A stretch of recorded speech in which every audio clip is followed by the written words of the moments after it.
We keep it moving. Yeah. Yeah. You hear that? Yeah. Cool. I woke up this morning, sunshine in my eyes. Yeah.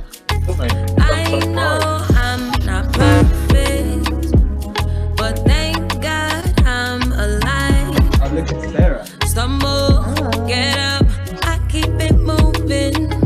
Trouble won't let up. Hello, guys. I keep it moving. Diamonds or pleasure, Welcome, good it's morning. joy that I'm choosing. I keep it moving. Welcome. Hi, Sarah. Look up, oh, I got my blessings. No stress, I got pure intentions. I like the All song. right, Nice. Sarah, sorry to keep you waiting. I saw you waiting and then you logged off. What? Yeah, my battery died on my computer. All right. I thought you got tired. I thought you got tired of waiting. So thank you. And good morning, Ted. Thanks for joining. Where is he? Oh, there he is. Keep it moving. You're ready. Already working All out. right. Thanks for coming, everyone.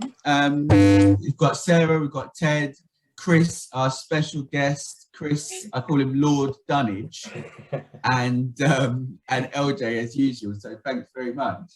Thanks for joining on this Saturday morning. It's really, really raining outside.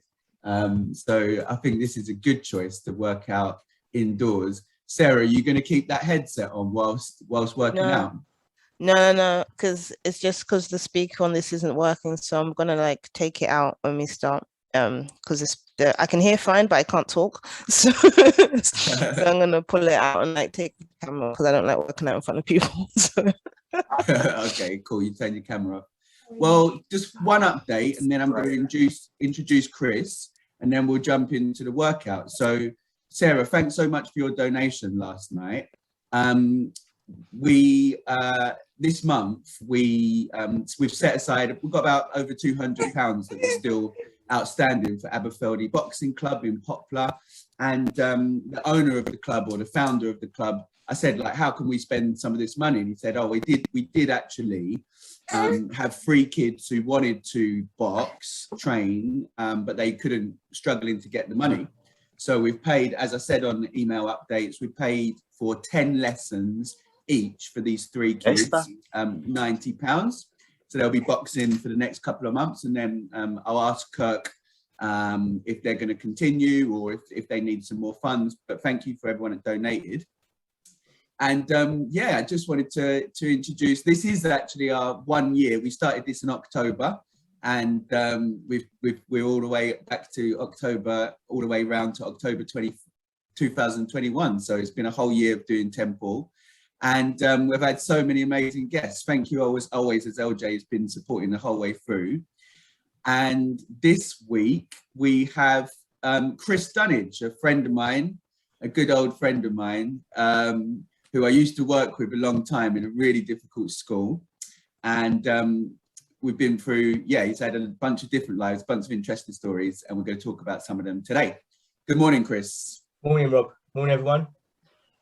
Before we do the workout, I thought I'd introduce you and start with the first question, and then afterwards we'll probably get into more of your wilder stories, your combat stories, your fighting stories. But just let people know who you are. And earlier in the week we spoke about like legacy and just trying to make an impact and things like that. And I'm just interested for you to tell us what you're doing right now, especially with like the barbering as well, because it's a really interesting thing that you've got going on. Yeah, so like, hi everyone. So as Robbie mentioned, like we worked in a really, really difficult school. I want to say 2011, Rob, probably we met, I think, around about that time, 2010, 2011. Really difficult school, kids who had the best start in life, I think it's fair to say. And obviously as a staff, we were just trying to make the most of it, make the best of it for them. And that's where the sort of story with working with SEN and autism kind of started. There was a lot of behavioural stuff in that school, wasn't it, Rob? But, I sort of caught that SEN bug and worked with those guys. So we both moved on, me and Rob both moved on to different pastures. Rob being a lot more brave about it than I was. And, you know, I've kind of stayed in that within the last 10 years. I've sort of stayed in that sort of area of education, but came a bit disenfranchised with it through the teaching. Didn't really feel like I was having the impact I wanted, so moved on to other things. But through the barbering now, I'm a trained barber. It's always been a passion of mine. Like even like the history of barbering is really what got me into it, to be honest. And me and Robbie have had lots of sort of conversations about that down the years. And, you know, and I just thought, hang on, like there's a demographic in society that no one really talks about.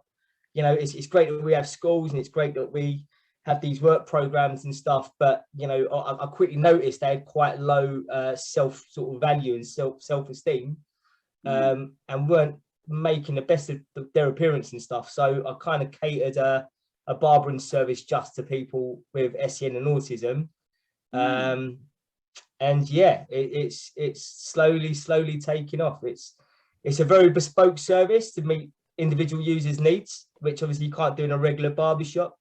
But yeah, that's what I'm doing, and it's kind of, it all ties in, guys, with like what Robbie's trying to do with TEMPL and building a community. Like me and Robbie had lots of chats about community and what it means, and you know, brotherhood and all that kind of stuff. And you know, I just really wanted to make something that was you know, those people could feel proud of and be part of, and you know, maybe just, I've just, you know, I've spoken to Rob about building things off the ground up. Like I just love the idea of building stuff. So yeah, so that's the current.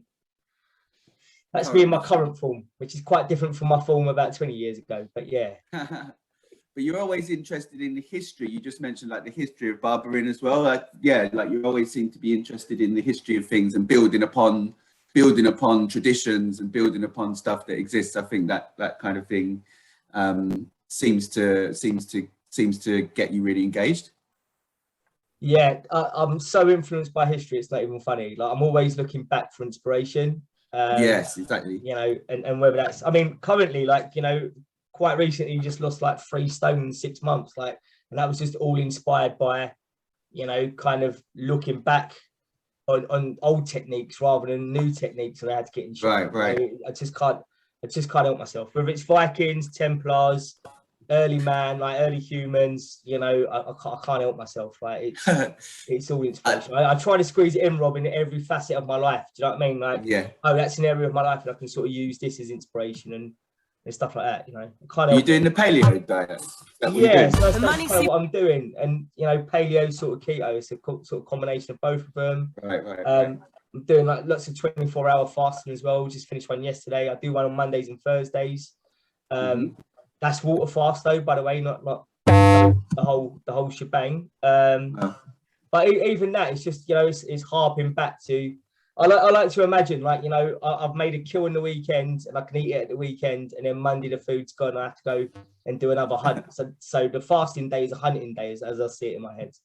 And then, you know, Tuesday I've got food, Wednesday I've got food, Thursday I have to hunt again and find the food. So that's how I kind of make it make sense in my head, and it's working, which is nice. Okay, yeah, it's that you have to have like a story. You've got a story behind it. Do you know what I mean? And that a tradition behind it, rather than just it's something that you read in Men's Health magazine. Do you know what I mean? Yeah, exactly. And I'm glad it's like a big thing nowadays. And I'm glad people are sort of harking back to that. Do you know what I mean? Because it always there's so much in fitness and nutrition that is like, you know, we're at the pinnacle of this, we're at the pinnacle of that, and sometimes it's like, let's just roll it back a little bit, and you know, keep it simple, stupid. It's a good philosophy. Cool. All right, well, listen to these war stories. Then here we go. All right, Kris, thanks for joining. Cheers, mate. Hope you enjoy that, guys. Yeah, thanks for coming back. So yeah, we're about on schedule. We're going to finish at about 10:10 or 10:15. So. Questions for you, Kris. Where are we? Yeah. So a bit about, we got into what you're doing now with the SEN barber, and I think that's amazing. Like your experience and the fact that you recognize the gap for autistic people and people with special needs to like work, you know, to get a good haircut that they feel comfortable with and a process they feel comfortable with. I think it's an amazing idea, and I can't believe that more of them don't exist already. But looking back now to your earlier days, so like in the early 2000s and stuff, I've seen a picture of you with Tito Ortiz, and I know that you've got an older brother, but I honestly don't know where that story started with fighting. So did you play sport at school, and where did the fighting start? Yeah, so no, I wasn't very sporty at school. I was definitely the fat kid at school. And if anyone had said, you know, one day you'll be sort of undefeated, you know, 6-time British stick fighting champion, I would have laughed in their face, because you could barely get me to move in the playground, mate. Do you know what I mean? Like, yeah, I've never run for a bus in my life. The only time I've ever run is when someone's been chasing me. Do you know what I mean? Like, honestly, like I've never been into fitness, to be honest. Yeah, so I was out of school. It's quite interesting, that photograph with Tito Ortiz, and there's another one with like Shonny Carter, who was Mr. International, and there's Bob Sapp in the background, and Bob Sapp sort of, I didn't even know who Bob Sapp was at that time. It's just funny when I look back at the photo now and I see Bob Sapp, and I'm like, oh, there's Bob Sapp. Like, looks like he's lurking in the background, you know. And that was in Las Vegas, yeah, back in the early days of UFC, when most people wouldn't have known UFC if it had slapped him in the face, you know. And like you said, like, I got into UFC around about 95, I think, through my brother. My brother's 5 years older than me. He got the first sort of VHS. I don't know if anyone's ever seen the first ever UFC. It's almost like watching paint dry, a lot of fights. You know, they used to have the super fights back in the day with Ken Shamrock. And they used to be like, you know, 35-minute, 40-minute fights, then just laying on top of each other. There was no rounds. It was all in, bare knuckle. And that's what really piqued my interest. I was just taking my GCSEs in 95. My brother got that video and I was like, oh, this is a bit different. You know, I'd always been into sort of WWE or WWF as it was back in the day. But even my brother, like, we had a Filipino next door neighbor, and you know, we obviously had a really nice relationship with her. And she was talking about Filipino martial arts one day. My brother went to Luton University. He saw a small advertisement that was like, was it A5? It's the smallest, right? A5 sort of size advertisement. Someone advertising some eskrima lessons, you know, harness lessons. And he did that. He took himself off to the Philippines, and he lived out there for a year to get his black belt. And I went out there because none of his mates went out. It was the arse end of nowhere. If you think about like early 2000s, like, you know, the world was a much smaller place. You know, I remember sending faxes to my brother, like writing out faxes on paper and sending him faxes. Like, that's, you know, what we're talking about. And yeah, I thought I'd go out for 2 weeks, and I ended up staying for 2 months. Loved the culture and that. Basically was just getting on the piss every night, to be honest, fellas. Like, I wasn't into martial arts at all. And then we came back from the Philippines, and my brother said, oh, my brother was on the British squad at that point. And he said, I'm going back to the Philippines with like 25 fellas. Do you want to come? And I was like 18, and I was like, yeah, of course I want to come to that. It just sounds like a big boys' day out sort of thing. So I went out with the British squad. I was around them when they were training. You know, I remember going for one run with them, and that lasted about 10 minutes because I hadn't trained, or I'd just been spending the last couple of years drinking myself silly, to be honest. But it kind of immersed me within the culture of it. Do you know what I mean? Like, being around trainers and fighters and guys who took it very seriously. So I came back from the Philippines from that. And basically on that trip, I got called Flag Boy. They wanted someone to wave the flag. And Robbie, you know how patriotic I am, mate. So like a chance to wave the flag in front of like all these other nations, I threw myself well into it. And I got known as Flag Boy because I was this kid, you know, who was just part of this team, not part of it, but just sort of tagged onto it. And then when I came back, I just had a bit of the bug. Do you know what I mean? And I had my first fight, and I had no training, and I beat a guy that was in the British squad. And I think that just sort of raised a few eyebrows. And I'm like, well, hang on, this is the kid we know who gets drunk and waves a flag around, and actually he can fight a little bit. I didn't know. You know. Let me pause you there for a second. This Filipino martial art, what was the actual? Your brother was part of the British squad. What was the actual discipline? Yeah, so eskrima is like the actual discipline. It's also known as harness, is like more like the stick fighting sports side of it. I think eskrima has been made famous by like Jason Bourne. I think the Bourne Identity, they used an awful lot of eskrima. I went and saw Dune last night, and a lot of the close hand fighting looked a lot like eskrima to me as well. And is there sticks involved? Yeah, eskrima is like the empty hand side of it. Do you know what I mean? And then Arnis is like the stick side of it. But it's called Carly Arnis' Screamer is the full title of it. Right. But yeah, came back, fought this guy who I had no right to beat this guy, and I think that just raised a few eyebrows. And John Harvey, who was my instructor, he's big in the stick fighting, sort of took me under his wing.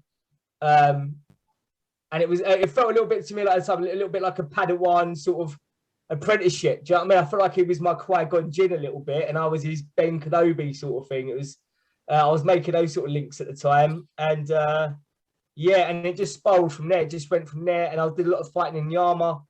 But the armor side of the fighting was a lot of fitness-based stuff, and I was never the fittest guy in the world. And then when they took off the armor, we started doing low armor stick fighting. You just wore helmet, gloves, and a box for obvious reasons. And I just really excelled at it. Guys I could not beat in the armor because they were so much fitter. I was turning over with the low armor because I've got a really high tolerance to pain. Wow. I was just a bit more skilled than your average stick fighter, and I just really just try to carry that forward. There's lots of like hand hits and blocking techniques that people didn't really ever worry about in the armor because you never really got hurt.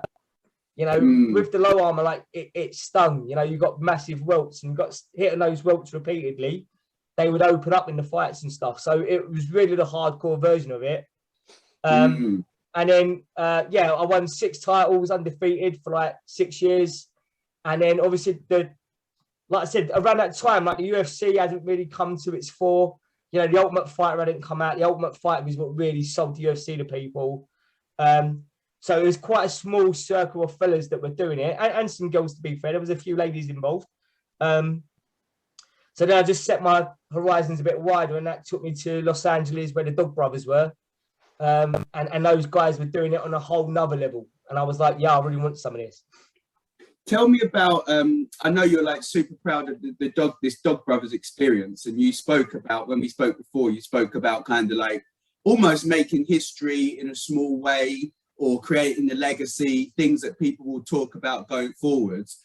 For the other people online, like, what is the Dog Brothers and why was it such a big thing in that community that you were part of at the time? So let me just give a bit of a backstory about Dog Brothers. So when the UFC first come out, you know, there was so few states that would have it. And when they did the first UFC, Ken Shamrock talks about they actually thought they were all going to be arrested after the event for doing it.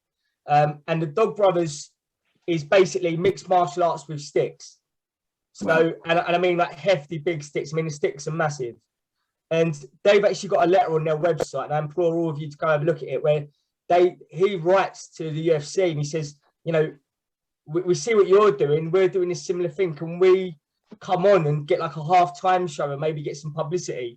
And the response is on there as well, where the guy is saying, look, we're just about getting this, you know, sort of legislation through to let this happen in states.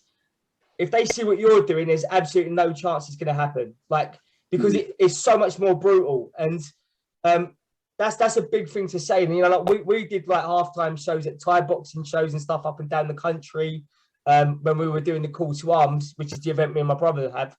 And, you know, guys would come up to us from there and saying, I'd never do what you do. And these were like big, hefty cage fighters. And I was looking at them going, I wouldn't do what you do. And they're like, yeah, you guys are like taking it to the next level sort of thing. So we tried to carry that on over here in Blighty, but, you know, the Americans were doing that in Los Angeles. And it's really funny, Rob, because I went on holiday to Los Angeles in 2003 with my brother and not knowing it was the Mecca for the Dog Brothers, and then came back, heard about the Dog Brothers, wrote to the Dog Brothers. They said, oh, we're in Hermosa Beach. And I've been in Hermosa Beach the year before. So it was all like the stars were starting to align a little bit, you know? And I remember there was like one video on YouTube. Yeah, again, the early days of YouTube, there was one video of the Dog Brothers, and I couldn't make it all the way through the video because I was absolutely bricking it. So I had to turn the video off. And people over here were talking about the Dog Brothers, but no one had done it. And I was like, well, I'm just going to jump on a plane. And I remember, I won't mention his name, but he's quite a famous guy in the harness world who I saw at the Birmingham NEC show. And he tried to give me advice about what to do and how to approach it. And I asked him, have you been to the Dog Brothers? And he said, no. And I remember thinking right then, like, so who are you to give me advice? Like, why are you trying to tell me how I should go about it? I'm just going to jump on a plane. and a mate was going to come with me, not to fight, but just to sort of come for a bit of moral support. And then the day before, he pulled out. So it was even more pressure, like, oh no, I am literally going into the unknown by myself at, 23 years of old or whatever I was at the time. And, but I just thought, let's have it, Rob. Those were my sort of Viking warrior days. Like, let's have it, man. I was just, I was working the doors at the time. I could definitely handle myself by that point. And I thought, yeah, let's just have it. And I've got to say, like, the welcome was amazing. I think they were so happy that someone would make that journey, on a plane. And as I said to you before, like, there's no trophies, there's no money. It's literally so you can just sort of hold your head up and say, yeah, I've done this. And So like I said, when I came back, it was a pretty big deal, mate. Do you train, or do they just chuck you in the deep end and you have some full contact kind of bouts? It's really difficult to train for, because no one's really willing to do what it takes. Do you know what I mean? It's really hard to recreate, because they use much bigger sticks than what we were using over here. And there's pros and cons of that. Like, when we come back, and I had this vision of the call to arms, I wanted to keep the lighter sticks, because I think the technique was really important. And I think with the Dog Brothers, the technique kind of goes out the window because the sticks are so much heavier, but obviously they land a lot heavier and they do a lot more damage. And you can watch the video. There's like videos of like guys getting their knees separated and stuff. Do you know what I mean? Dog Brothers events. Like, did you just go over there and have one fight, not just because? So I went and I had 2 fights actually, and they tried to stop me after the first one because I got my head busted open. That one, yes. And that's the one that ended up on the Japanese magazine cover, which was a whole like Homer Simpson episode where he finds himself on a Japanese cereal box cover in a dumpster. I don't know if you've seen that. Like, it was really weird. Like, I logged into their website and there was my face and surrounded by Japanese writing, and I was like, what is going on? Like, but yeah, like, essentially, I just went out there. I had one fight. Me and a guy got into it. I headbutted the guy in the mouth. He had top position. He had mount, and I headbutted him. And I thought I'd knocked his teeth out. And I literally stopped and said, "Matter of fact, I've just knocked your teeth out." And he went, no, it's your blood, it's your blood. And I was like, okay, cool, carry on then. And then when I stood up, it just kind of went, you guys obviously know what head wounds are like. They bleed like mothers. And it just went, and then they tried to stop it. And I said, like, tried to stop me having a second fight. And I said, look, I've just literally jumped on a plane, come all this way. I can't come all this way for one fight.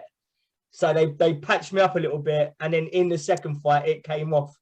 And then they did stop that fight. Do you know what I mean? Because just because there was claret everywhere. Like, there was literally like puddles of claret, because it just would not stop bleeding, sort of thing. And I think obviously my heart rate's going, the adrenaline's going, blood's pumping, like, it was just a sort of a bad mix, really. But I went back 2 other times, had some great fights out there. Obviously, the second time I went, I had a bit of a name, so people wanted to fight me. That was quite interesting. I think people wanted to sort of, almost like pee up lampposts a little bit. This is our territory, you're in our domain, sort of thing. So it was a little bit more kind of edgy the second time I went. It was a little bit less friendly. The third time I went with my brother. He got bashed up pretty badly by a guy. They used bare knuckles, and he got bashed up pretty bad. But you know what? Like, when we came back, people were like, "You guys are pathfinders." Do you know what I mean? Like, the Dunnage brothers had certainly landed, and people are still talking about doing it. And I talk to people now, and they're still talking about doing it.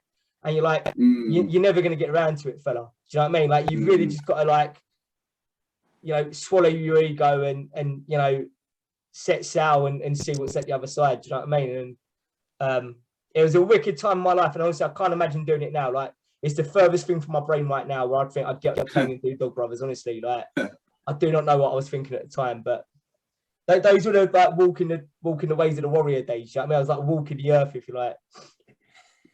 That's amazing. And I love, yeah, you're right. Like, now you've got your 2 boys and stuff, and it like probably feels like a different life. But like, you did in that small, not so small, but small way. Thanks for retelling the story, but in that small way, like, you made history, and that's like something that we've been chatting about. And I was saying to you, I don't think you realise that kind of attitude is really important to you, and not just important, like, you've lived it over and over again, but like many people, just don't wake up and feel like that, and definitely don't get over their fear and everything to take on something so scary. But I also can tell that you love it. I just want to quickly go to Sarah. Because Sarah, just interesting. I don't know how about your martial arts background. I wonder what that conversation is like for you, Sarah. Like, I wonder if you've got any questions for Kris, and coming from like we were like UFC fans, and Ted who just left as a jiu-jitsu fan. But I wonder if there was anything interested in there for you, Sarah, and also get your feedback on the website. The workout. You're on mute though. Oh, she's looking for her thing.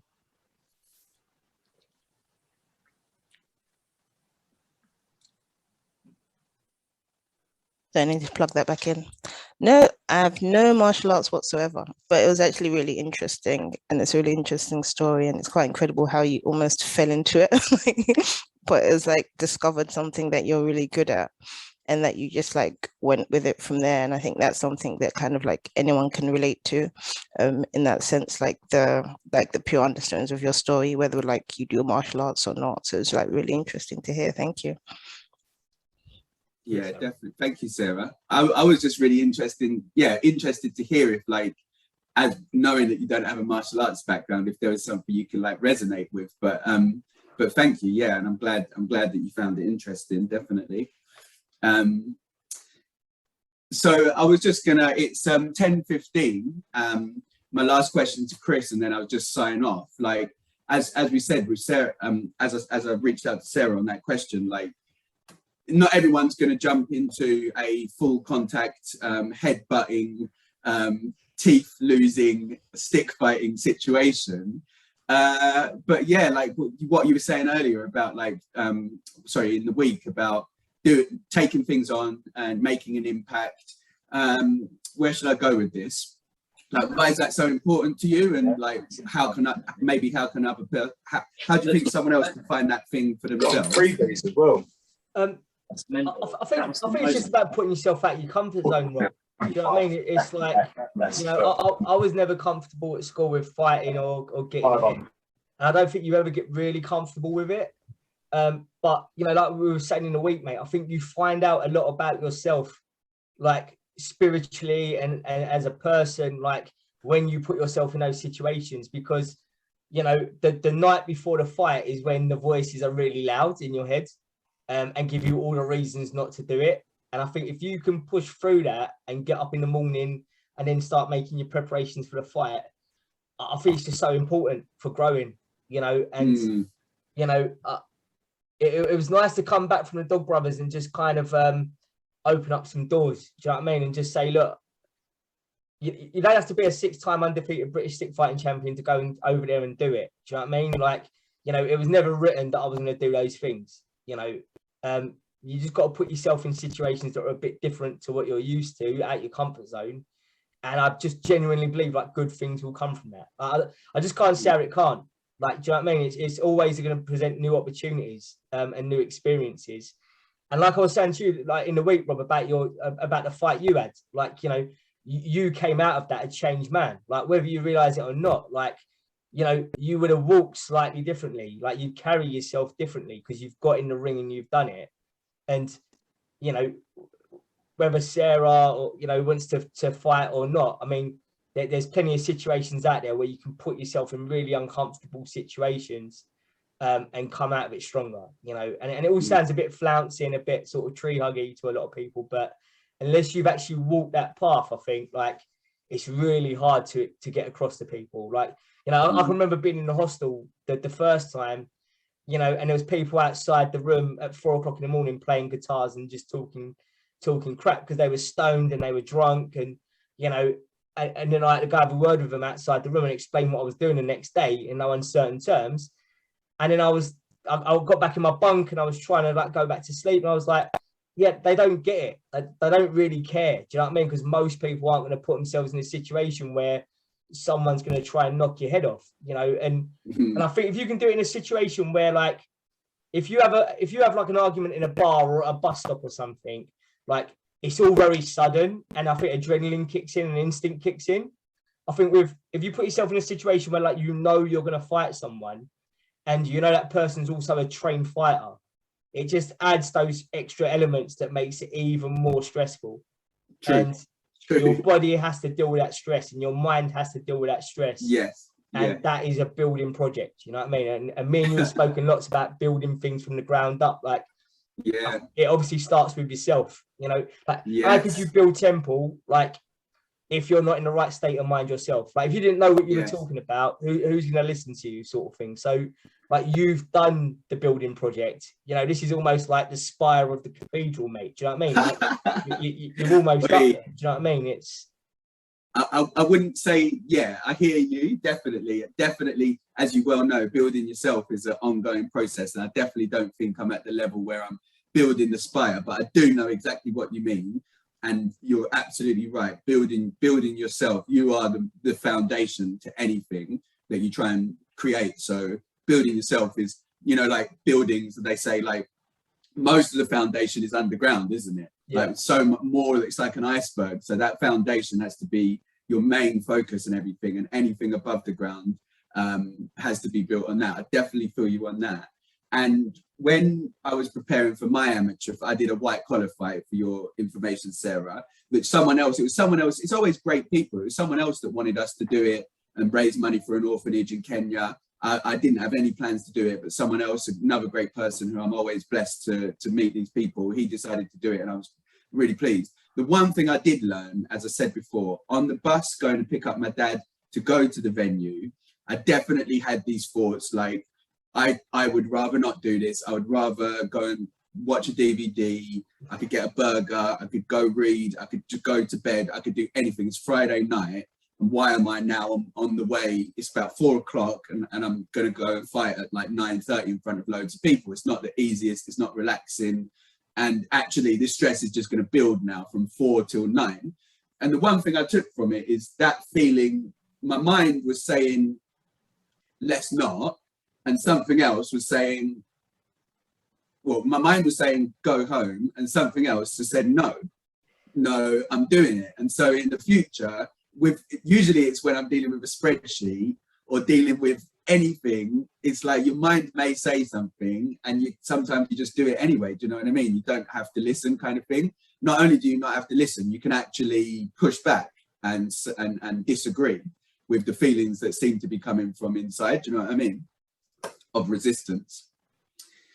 But thank you for your time, as always. This was like great chat. And what I always do is, you said you dropped some gems, and I'll chop it up and share it with everybody that wasn't here. I really appreciate it. Before, I was going to ask Sarah, I always do a prayer at the end, and I wondered if I could put you on the spot, Sarah, if you would mind leading the prayer. If not, I don't mind doing it myself, but you were good in the week. Would you mind doing that for us? Sure, yeah, I can do that. Dear Lord Jesus, thank you for this morning. Thank you for the opportunity that we have to be able to work out, to exercise, and also just to hear part of Kris's story and to be encouraged and inspired by that. We thank you for Rob. We thank you for this project. We thank you for it being able to go on for a year. And we just pray that it'll be able to continue for many more sessions, many more years, and just be a help and a blessing and encouragement to many more people. As we just go out into our days now, whatever we're doing, we just pray for your blessings on that. We just thank you, Lord, in Jesus' name. Amen. Amen. Thank you very much, Sarah. Thank you for your support. Thank you. Thank you for your support. And thank you, Kris, so much for turning up and showing up and being so supportive, like in this situation and all the time. I don't know if there's anything you want to share or just give us your feedback on the experience. Yeah, no, I just want to say, man, I think, you know, I've told you this, Rob, you know, I think I'm definitely one of your biggest fans, mate. Do you know what I mean? I love your philosophy and your ability to just walk your own path, mate. I think that's why we hit it off the way we have, you know, but just keep doing what you're doing, man, because this just feels lovely. Do you know what I mean? It's a shame it's at a time when it is, when normally I'm surrounded with nappies and shouting children. Do you know what I mean? Like, I'd love to support this, and, you know, I'll do my absolute best to promote this for you each week, mate. But, you know, just keep doing what you're doing, guys. Do you know what I mean? Because, you know, I've had boxer-sized clubs in the past and stick fighting clubs in the past, barbering businesses where, you know, I had like a handful of people that were supporting it, and it built into beautiful things. You know what I mean? Like the call to arms started off with a handful of people that were willing. We were selling tickets, had audiences and stuff in the end of it. Do you know what I mean? So just keep doing what you're doing, Rob. And, you know, you're building a community here, and people will find you, mate. You know, they will find you. Thank you very, very much. Thank you so much. I've had some feedback, a couple of people this morning with kids said, oh, do you know, I'd love to come looking after the kids. So I have to listen to the audience, and I'm going to, as Christmas is coming, I'm going to have to think about what I can do to cater for other people, because I've had 2 messages this morning from people who say, oh, I'd love to come, but kids are going karate, or I'm looking after my daughter and things like that. So yeah, exactly. Yeah, exactly. Yeah, so you've got to adapt, but appreciate it. And LJ, always appreciate you as well, mate. What you're up to today, and nice to see Vesper again. Yeah, just carving pumpkins today. So it's and spooky movies. Okay, lovely. Halloween. Were you surprised by anything from Chris's story? No, it was just, I think, the commitment. You know, I remember those old UFC, you know, the early days when it was such a mismatch. I remember that, is it Butterbean, that boxer, and he'd fight some judo fella. It was so mismatch, and what it's gone into now. But you know, as I said, the world was a small place back then. To jump on the plane to go over there and do it is, you know, took a lot of courage, and there was no live streaming back then, and it was probably going to, you know, a complete unknown for you, which was but you went and done it. And as I said, people are still saying, oh, I want to do this, I want to do that. They probably won't. It's you took the right step forward and done it. Trailblazer.